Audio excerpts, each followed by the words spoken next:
আপনারা জানেন এই কেরানীগঞ্জস্থ শহীদ প্রেসিডেন্ট জিয়াউর রহমান উচ্চ বিদ্যালয়ের তৎকালীন প্রধান শিক্ষক এবং ম্যানেজিং কমিটির সভাপতির যোগসাযোগে একটি নিয়োগের ভুয়া নিয়োগ এবং কাগজপত্র আপনার জাল জালিয়াতি সৃজন করে তৎকালীন ওই শহীদ প্রেসিডেন্ট জিয়াউর রহমানের উচ্চ বিদ্যালয়ের যে প্রধান শিক্ষক, সেই প্রধান শিক্ষককে তার পদ থেকে তাকে সহকারী প্রধান শিক্ষক সেই পদ থেকে তাকে জাল জালিয়াতির মাধ্যমে তাকে ওইখান থেকে আপনার ছ্যাক করা হয়, অপসারণ করা হয়।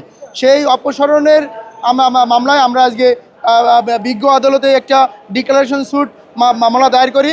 আপনার ঢাকা আপনার শিক্ষা বোর্ডের চেয়ারম্যান সহ আপনার 7 জনকে আপনার বিবাদী করে আমরা একটা ডিক্লারেশন স্যুট করি। আপনারা জানেন সেই ফ্যাসিস্টের আমলে এই শহীদ প্রেসিডেন্ট জিয়াউর রহমানের যে সহকারী প্রধান শিক্ষক, সে এই একটা মতাদর্শের থাকা কারণেই একটা রাজনৈতিক উদ্দেশ্য নিয়েই তাকে এই পদ থেকে জাল জালিয়াতির মাধ্যমে স্যাক করে।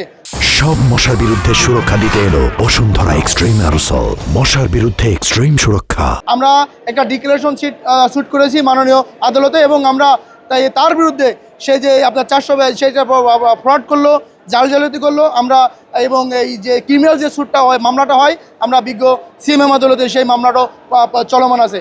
আপনাদের জানাতে চাই যে একজন যে সহকারী প্রধান শিক্ষক ফ্যাসিস্টের আমলে সে ওই সময়টাই সে মুখ খোলার সাহসটা পায় নাই।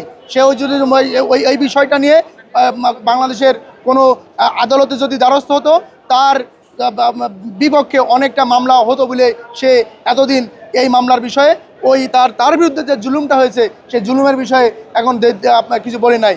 এখন আমরা একটা 24-এর গণ অভ্যুত্থানের পর আমরা নতুন বাংলাদেশ পেয়েছি। আমরা আমাদের মত প্রকাশ এবং আমাদের স্বাধীনতা পেয়েছি।